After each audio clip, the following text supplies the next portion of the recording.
네, 오늘 저녁에 우리에게 주시는 하나님의 생명의 말씀은 에베소서 3장 14절에서 21절까지의 말씀입니다. 에베소서 3장 14절에서 21절까지의 말씀 다 같이 합독하도록 하겠습니다. 이러함으로 내가 하늘과 땅에 있는 각 족속에게 이름을 주신 아버지 앞에 무릎을 꿇고 비노니 그 영광의 풍성을 따라 그의 성령으로 말미암아 너의 속사람을 능력으로 강건하게 하옵시며 믿음으로 말미암아 그리스도께서 너희 마음에 계시게 하옵시고 너희가 사랑 가운데서 뿌리가 박히고 터가 굳어져서 능히 모든 성도와 함께 지식에 넘치는 그리스도의 사랑을 알아 그 넓이와 길이와 높이와 깊이가 어떠함을 깨달아 하나님의 모든 충만하신 것으로 너희에게 충만하게 하시기를 구하노라. 우리 가운데서 역사하시는 능력대로 우리의 온갖 구하는 것이나 생각하는 것에 더 넘치도록 능히 하실 이에게 교회 안에서와 그리스도 예수 안에서 영광이 대대로 영원 무궁하기를 원하노라. 아멘. 하나님의 말씀입니다. 오늘 본문 말씀에 나오는 사도 바울의 기도는 에베소서에 등장하는 바울의 두 번째 기도입니다. 수면 가까운 곳에서는 어떤 물고기도 헤엄칠 수 있지만 바닷속 깊숙이 5해리 이상을 잠수할 수 있는 그 물고기는 고래밖에는 없다고 합니다. 근데 고래 중에서도 가장 깊이 잠수하는 고래가 있는데 그 고래가 향유고래입니다.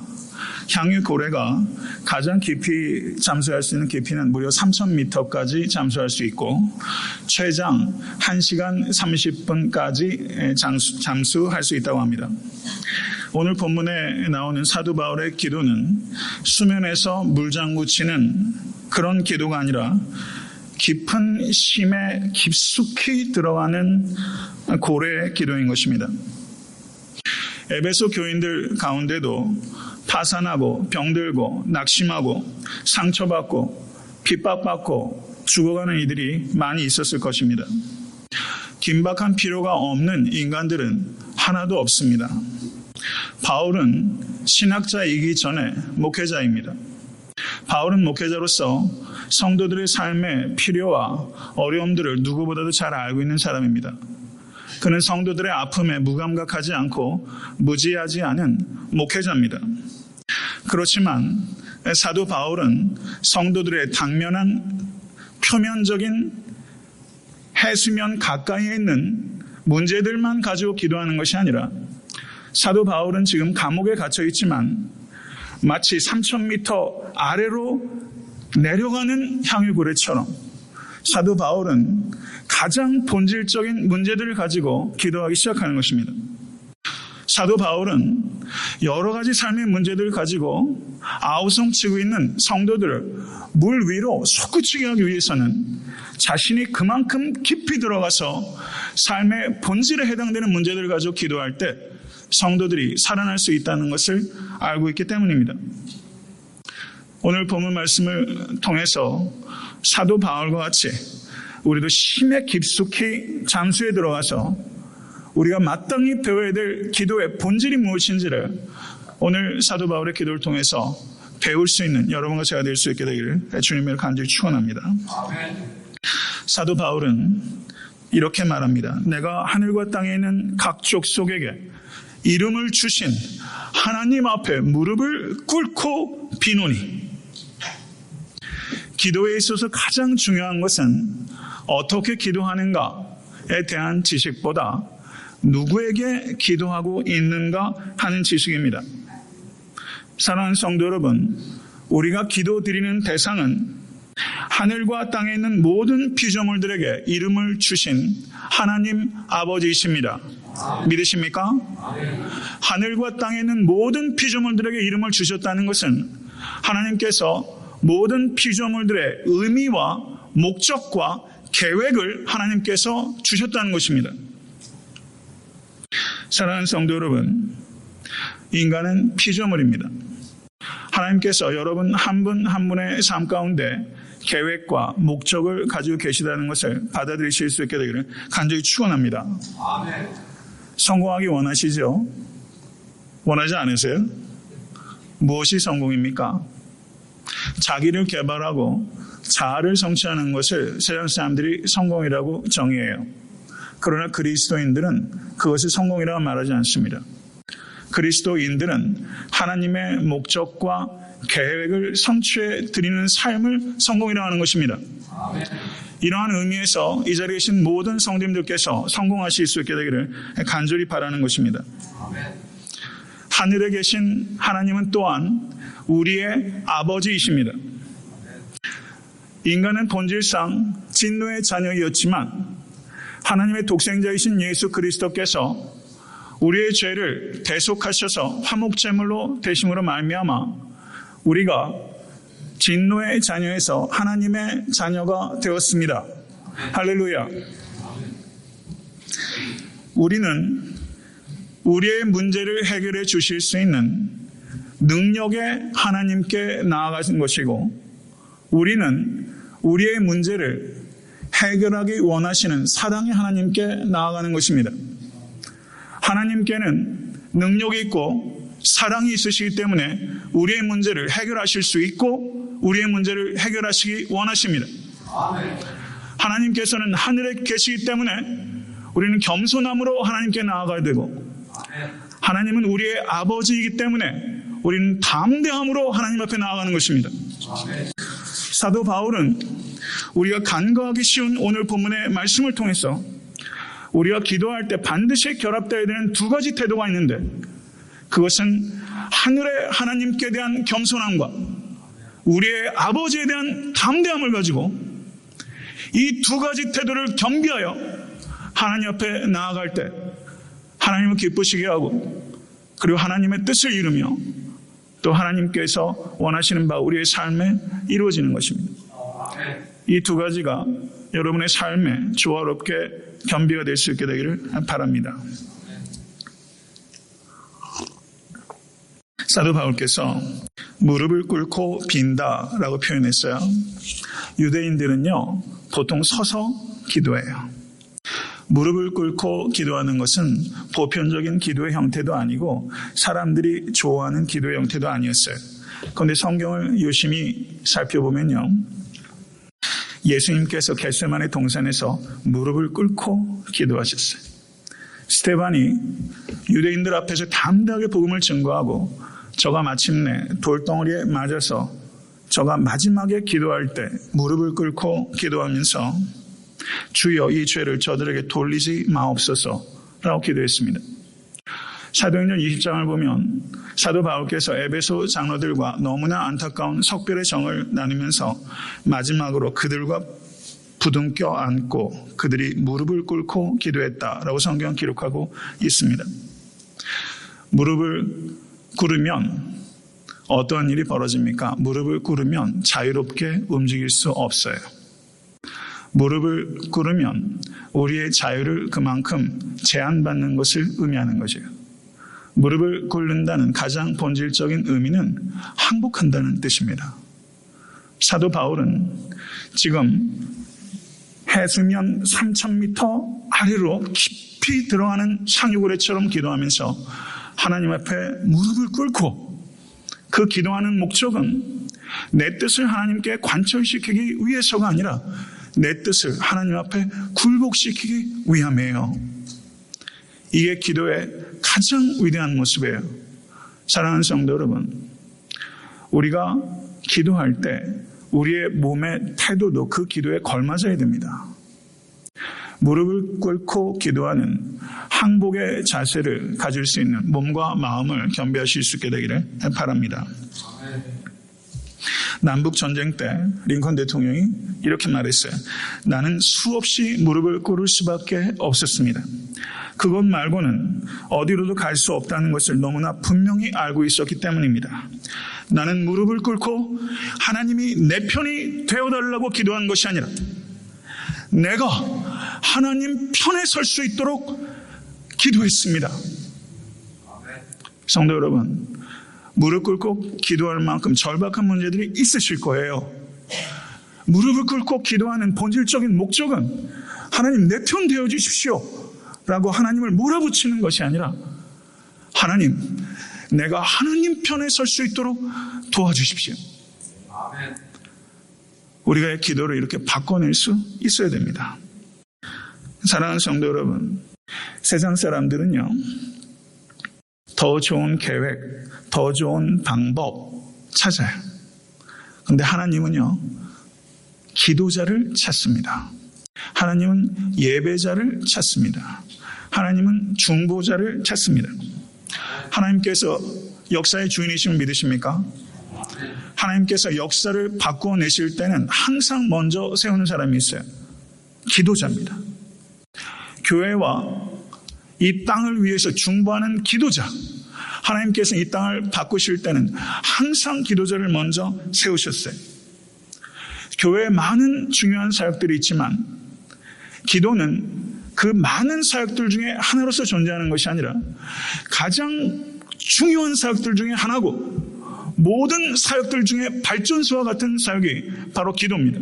아멘. 교회에 가장 크게 기여할 수 있는 것은 교회를 위해서 기도하는 것이고, 이 땅을 위해서 우리가 가장 크게 기여할 수 있는 것은 이 땅을 위해서 중보하는 것입니다. 믿으시면 아멘 하세요. 아멘. 정말 믿으세요? 아멘.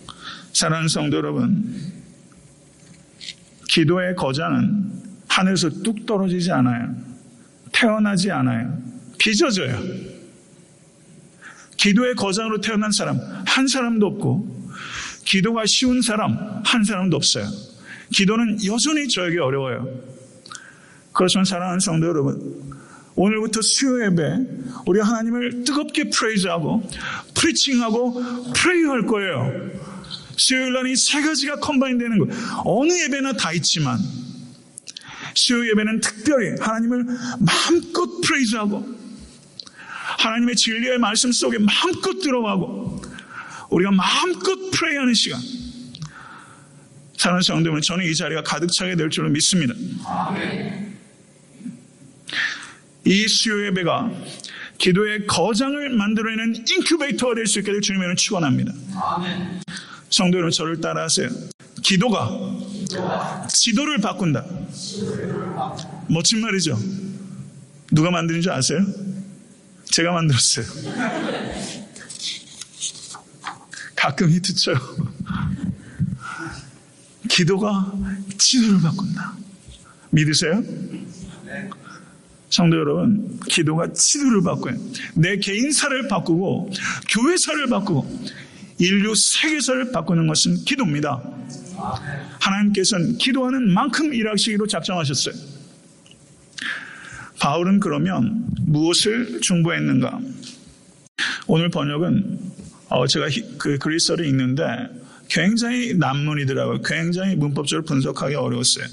사도 바울의 기도는요, 핵심적으로 세 가지다, 네 가지다. 학자들이 말이 많은데 저는 일단 제일 기초적으로 문법에 근거하면 사도 바울께서 기도하신 초점은 세 가지입니다. 희나절이라고 해서 명사절, 목적절을 이끄는 희나절이 세 번 등장해요. 항상 해석은 문법에 기초하는 것이 가장 객관적입니다. 첫 번째 간구는 간략하게 말씀하면 속사람을 강건케 하여 주시옵소서, 강건함에 대한 기도고, 두 번째 희나클로스는 그리스도의 사랑을 알게 하여 주시옵소서라는 그리스도의 사랑에 대한 지식을 구하는 기도고, 세 번째는 하나님의 모든 충만하신 것으로 충만케 하여 주시옵소서라는 충만함에 대한 기도예요. 강건함, 지식, 그리고 충만함, 이것이 사도 바울이 향유고래처럼 3,000m 아래에서 기도하셨던 내용이 바로 이 세 가지예요. 바울의 첫 번째 간구가 기록되어 있습니다. 첫 번째 간구는 16절, 17절 상반절에 기록되어 있습니다. 제가 읽죠. 그 영광의 풍성을 따라 그의 성령으로 말미암아 너희 속사람을 능력으로 강건하게 하옵시며 믿음으로 말미암아 그리스도께서 너희 마음에 계시게 하옵시고 너희가 사랑 가운데서 뿌리가 박히고 터가 굳어지게 하옵소서. 이 내용들은요, 우리가 우리 번역으로 보면 기도의 제목들이 많이 있죠. 근데 문법적으로 분석하면 한 가지의 초점이 있는데 그것은 속사람을 강건케 하옵시고라는 기도입니다. 속사람은 사도 바울의 특별한 표현이에요. 사도 바울의 서신에만 속사람이란 말이 나와요. 속사람과 대조가 되는 개념은 겉사람입니다. 겉사람은 가시적인 몸뚱아리를 가리킬 때 겉사람이라고 말하고, 속사람은 비가시적인 마음, 다른 말로 하면 심령을 가리킬 때 속사람이라고 해요.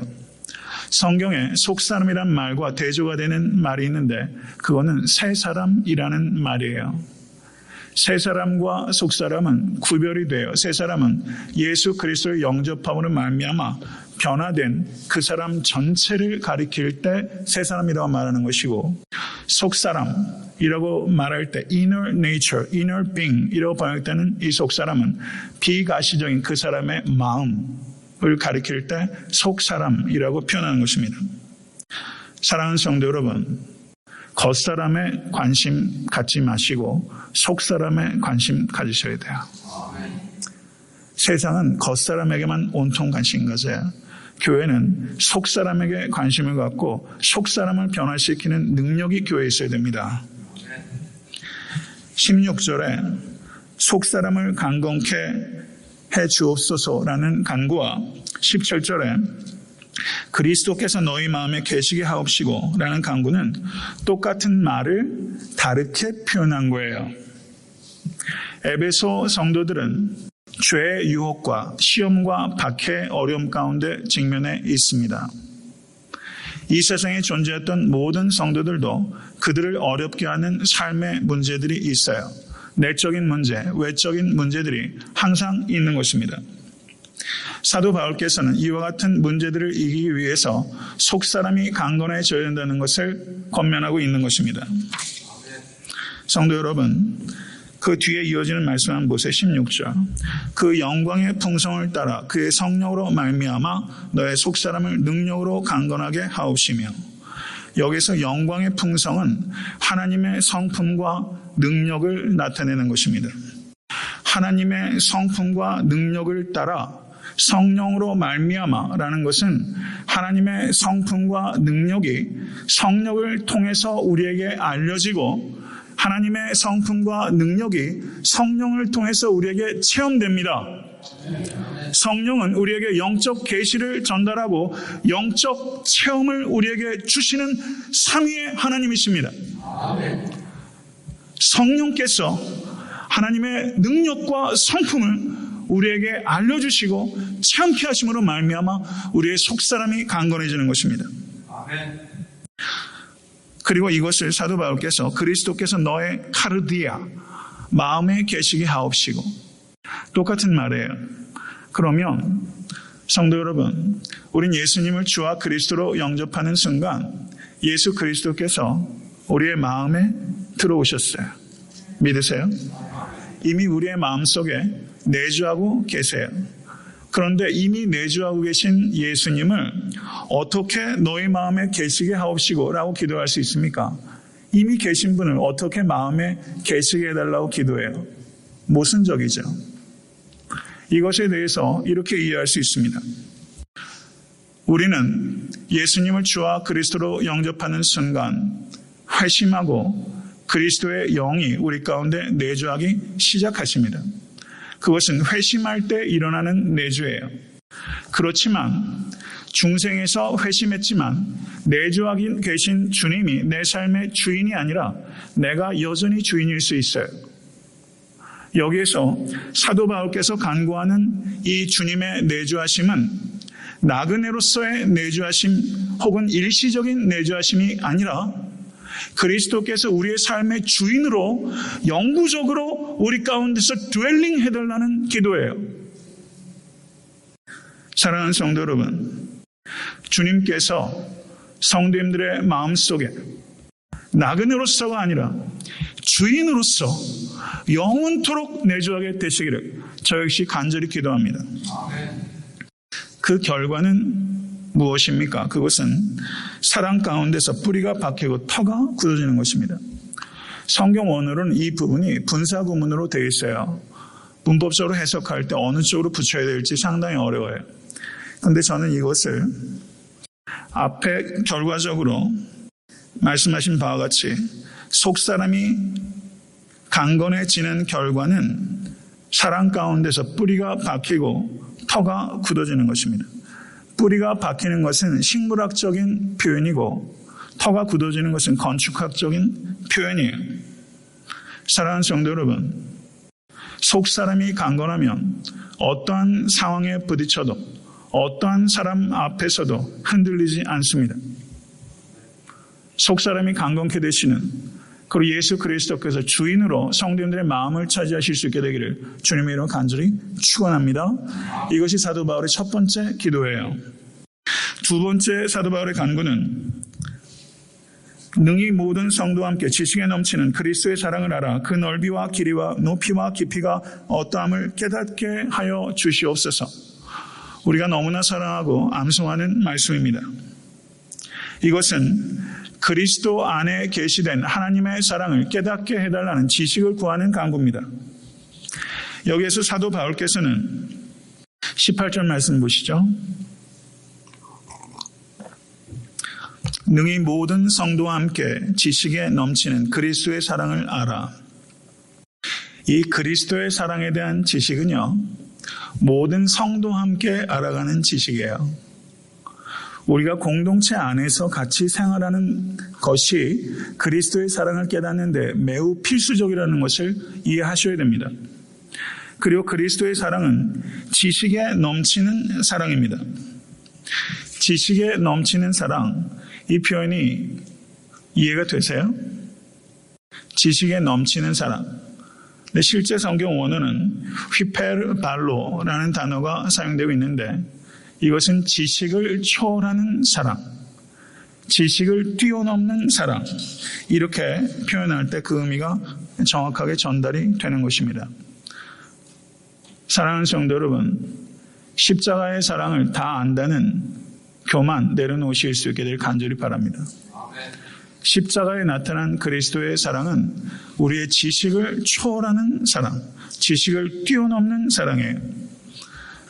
예수님께서 요한복음 3장 16절에 하나님이 세상을 이처럼 사랑하사 독생자를 주셨으니 이는 저를 믿는 자마다 멸망치 않고 영생을 얻게 하려 하심이라. 하나님께서 세상을 이처럼 사랑하사 독생자를 주셨다는 것은 하나님께서 이보다 더 사랑할 수 없다는 것을 의미하는 것입니다. 하나님께서 성도님들 개개인이 성도님 자신을 사랑하는 것보다 하나님께서 더 사랑하신다는 것을 믿으실 수 있게 될 간절히 바랍니다. 하나님께서 나를 위해서 무슨 일이라도 하신다는 것을 의미하는 거예요. 믿으세요? 그러나 이러한 표현도 하나님의 사랑을 충분히 담아내지 못합니다. 왜냐하면 하나님의 사랑은 지식을 초월하는 사랑이기 때문입니다. 하나님의 사랑을 완전히 표현할 수 있는 언어는 없습니다. 심지어 사도 바울께서 그 넓이와 길이와 높이와 깊이가 어떠함을 깨달아, 이 말조차 하나님의 사랑을 충분히 담을 수 없습니다. 인간의 언어는 하나님의 사랑을 충분히 담을 수 없습니다. 그것을 지식에 넘치는 사랑이라고 표현한 것입니다. 넓이는 모든 인류를 충분히 포괄할 만큼 넓다는 뜻이고, 길이는 충분히 영원토록 지속될 만큼 길다는 뜻이고, 깊이는 가장 타락한 인간에게도 미칠 만큼 깊다는 뜻이고, 높이는 가장 타락한 그 인간을 하늘로 충분히 올릴 만큼 높은 사랑, 그 사랑이 우리 주 예수 그리스도의 지식에 넘치는 사랑입니다. 아멘. 십자가의 사랑이 덮을 수 없는 죄는 존재하지 않습니다. 사랑하는 성도 여러분, 그리스도의 사랑이 하나님께서 나를 사랑하신다는 충분한 이유가 되지 못하고, 그리스도의 사랑이 성도님들 삶의 고난 속에서 인내할 수 있는 충분한 이유가 되지 못하고, 그리스도의 사랑이 여러분에게 필요한 전부가 되지 못하면 여러 성도님들은 그리스도의 사랑을 이해하지 못하고 있는 거예요. 깊이 생각하실 수 있게 간절히 바랍니다. It is enough. 사랑하는 성도 여러분, 우리는 분명히 많은 것들이 우리의 삶 속에 결핍이 되어 있어요. 그렇지만 그리스도의 사랑이 어떠한지를 진실로 깨달으면 God is enough. 하나님, 저 충분해요. 하나님, 저 충분합니다. 여호와는 나의 목자시니 내가 부족함이 없으리로다. 사랑하는 성도 여러분, 다윗은 그리스도를 어렴풋이 알았어요. 그렇지만 그리스도의 십자가 부활까지 다윗이 어렴풋이 알았어요. 그렇지만 우리는 모든 것을 성경을 통해서 명확하게 아는 사람이에요. 우리는 어떤 의미에서는 다윗보다 더 내게 부족함이 없습니다 라고 말할 수 있어야 합니다. 사랑하는 성도 여러분, 성 어거스틴이 이 놀라운 사랑을 깨닫고 뭐라고 말했냐면 참 이상하다, 참 놀랍다. 만일 내가 하나님이었더라면 벌써 이 세상을 심판해버렸을 텐데 이상하게도 하나님은 나를 사랑하신다. 마치 나 한 사람밖에 사랑의 대상이 없는 것처럼 나를 사랑하신다. 참 이상하다. 성 어거스틴이 고백한 거예요. 독일의 유명한 신학자는 신문 기자들이 물었어요. 교수님 평생의 신학적 연구 속에서 발견한 최고의 신학은 무엇입니까? 말했더니 하나님께서 나를 사랑하신다는 것입니다 라고 말했어요. 사랑하는 성도 여러분, 하나님께서 나를 사랑하십니다. 독생자를 포기하실 만큼 나를 사랑하십니다. 정말 이것보다 큰 기적 없습니다. 그리고 그 하나님께서 나의 사랑을 기다리십니다. 이것도 기적이에요. 성도 여러분, 제가 많이 말씀드리죠. 여러분의 사랑이 도대체 얼마나 가치가 있다고. 여러분의 사랑을 기다리고 기대하는 사람이 몇 명이나 돼요? 10사람이라도 돼요? 그러나 하나님께서 나 같은 자의 사랑을 기다리시고 간구하시고 하나님께서 소원하신다는 것을 여러분 감격하실 수 있게 주님의 간절히 축원합니다. 여러분과 저의 진정한 우리의 정체성은 우리의 소유나 우리의 지식이나 우리의 학력이나 우리의 명예나 우리의 권세나 그 무엇도 그 누구도 우리의 정체성이 아니라 하나님께서 나를 사랑하신다는 것입니다. 이것이 나의 진정한 정체성이에요. 이것을 받아들이시겠습니까? 이것이 성도님들의 삶 가운데 정말 영향을 미치고 있습니까? 정말 그리스도 안에서 나타난 하나님의 사랑을 믿는 사람에게는 세 가지가 없어요. 제가 항상 강조하는 거예요. 뭐가 없어요? 부끄러울 것도 없고, 저를 따라하세요. 부끄러울 것도 없고, 부러울 것도 없고, 두려울 것도 없다. 그리스도인은요, 이 세 가지가 없는 존재예요. 부끄러울 것도 없고, 부러울 것도 없고, 두려울 것도 없는 성도. 그런 성도 되실 수 있게 되기를 주님으로 간절히 축원합니다. 세 번째 사도 바울의 간구는 19절 중반절 이하에 나오는 얘기입니다. 하나님의 모든 충만하신 것으로 너희에게 충만하게 하시기를 원하노라. 세 번째 사도 바울의 이 간구는 사도 바울의 기도의 절정이고 결론입니다. 속사람이 성령으로 말미암아 강건해지고 다른 말로 하면 믿음으로 말미암아 그리스도께서 성도들의 마음에 주인으로 내주하시고 첫 번째, 두 번째 지식을 초월하는 그리스도의 사랑의 넓이와 길이와 높이와 깊이가 어떠한지를 깨닫게 되면 그 결국은 하나님의 모든 충만하심으로 성도님들이 충만케 되는 것입니다. 아멘. 여기서 하나님의 모든 충만하심으로 라는 말을 좀 복잡한 얘기예요. 경청하십시오. 이 성경 원어가 에이스판토 플레르마 투세우 라고 말하는 그리스어예요. 하나님의 모든 충만하심으로, 이것은 수단으로 번역한 겁니다. 하나님의 모든 충만하심이 수단이 돼서 우리가 충만해진다고 번역한 거예요. 우리 번역은. 그리고 실제 많은 영어 번역들이 이렇게 번역하고 있습니다. RSV, King James, 그 다음에 ESV 이런 번역들을 보면 with all the fullness of God, 하나님의 모든 충만하심으로 라고 수단으로 번역했어요. 그런데 제가 조금 전에 읽었던 성경 원어는 에이스라는 전치사가 사용되고 있는데 이것은 with라고 번역되는 수단으로 번역되기보다는 어떤 수준까지 라고 표현할 수 있는, 말하자면 영어로 번역하자면 to the measure of all the fullness of God, 하나님의 모든 충만하심에 이르기까지, 어떤 수준에 이르기까지 라고 번역할 수 있다는 것이죠. 이것이 보다 이 에이스라는 전치사에 입각한 바른 번역이라고 볼 수 있습니다. NIV 번역을 살피시면 여기에서 번역을 할 때 with라고 번역하지 않고 to the measure of the all fullness of God 라고 번역하고 있습니다. 우리말 성경 번역은 이렇게 번역하고 있어요. 하나님의 모든 충만하심의 정도에까지 충만하게 되기를 기도합니다. 아멘. 무슨 말인지 이해하시겠어요? 너무 깊이 들어갔나요? 30m까지 들어갔는데 지금 해수면 위에서 좀 물장구 치시는 것 같은 표정을 짓고 계시니까 제가 더 못 들어가겠어요. 성도 여러분, 이거는 대단한 기도예요. 성도 여러분, 하나님의 모든 충만하심에까지 우리가 도달할 수 있어요, 없어요? 얘기해 보세요. 간단하게 대답해 보세요.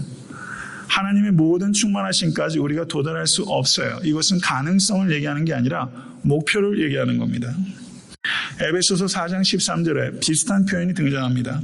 우리가 다 하나님의 아들을 믿는 것과 아는 일에 하나가 되어 온전한 사람을 이루어 그리스도의 장성한 분량에 충만한 데까지 이르리니 라고 말하고 있어요.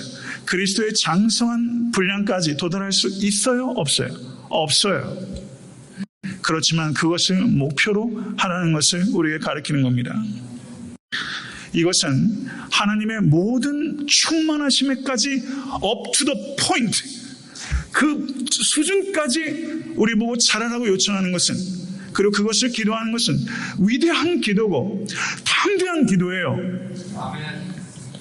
내가 너희를 사랑한 것 같이 너희도 서로 사랑하라. 예수님께서 우리의 수준을 아시잖아요. 그런데 이런 명령을 우리에게 주시면서 그 수준에 이르기까지 우리가 자라나도록 주님께서 우리에게 촉구하고 계신 겁니다. 이것은 인간이 하나님을 닮을 수 있는 한계까지 하나님을 닮게 주시옵소서라고 기도하는 거예요. 이것을 좀 더 구체적으로 표현하면 이렇게 표현할 수 있습니다. 로버트 맥체인 성경 읽기표라고 있죠. 로버트 맥체인이란 목사님이 어떻게 기도했었냐면, 경청하십시오. 이렇게 기도했어요. 주님, 구원받은 죄인이 거룩해질 수 있는 한계까지 나를 거룩하게 하여 주시옵소서. 사랑하는 성도 여러분, 내가 거룩하니 너희도 거룩하라. 하나님의 거룩하심에 우리가 도달할 수 있습니까? 없습니까? 없어요. 그러나 하나님처럼 거룩해지라고 명령하고 계세요. 이것은 정확하게 표현하면 중생한 죄인이 도달할 수 있는 한계까지 거룩하게 하여 주시옵소서라는 기도예요. 중생한 죄인이 도달할 수 있는 한계까지 사랑하게 하여 주시옵소서. 여러분, 이렇게 기도하실 수 있겠어요? 이렇게 기도 안 하시겠어요? 중생한 성도가 용서할 수 있는 한계까지 용서하게 하여 주시옵소서. 이렇게 기도하셔야 돼요. 사도 바울께서 에베소서 5장 1절에 그러므로 사랑을 입은 자녀같이 너희는 하나님을 본받는 자가 되고 그리스도께서 너희를 사랑한 것 같이 너희도 사랑 가운데서 행하라. 그리스도의 사랑까지 목표로 삼아서 성장하는 것이고, 에베소서 4장 32절은 서로 인자하게 하며 불쌍히 여기며 서로 용서하기를 하나님이 그리스도 안에서 너희를 용서하신 것 같이 하라. 중생한 죄인이 도달할 수 있는 한계까지 용서하라고 우리에게 가르치고 계신 것입니다. 이 기도는 죽는 날까지 멈춰서는 안 되는 기도고 죽는 날까지 멈춰서는 안 되는 경주입니다. 받아들이시겠습니까? 말씀을 맺습니다.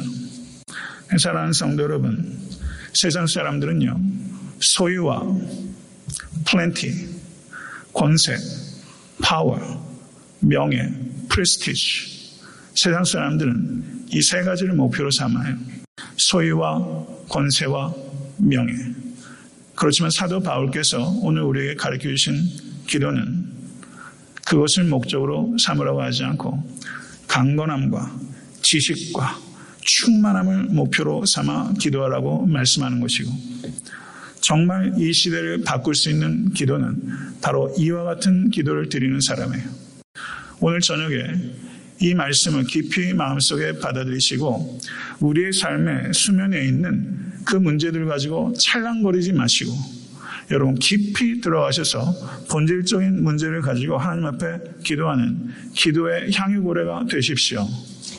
그것을 기도하고 하나님께 응답받으면 내 문제, 이 세상의 문제, 사랑하는 성도 여러분, 하나님께서 들으시고 역사하십니다. 이것을 믿으실 수 있게 되기를 주님을 간절히 축원합니다.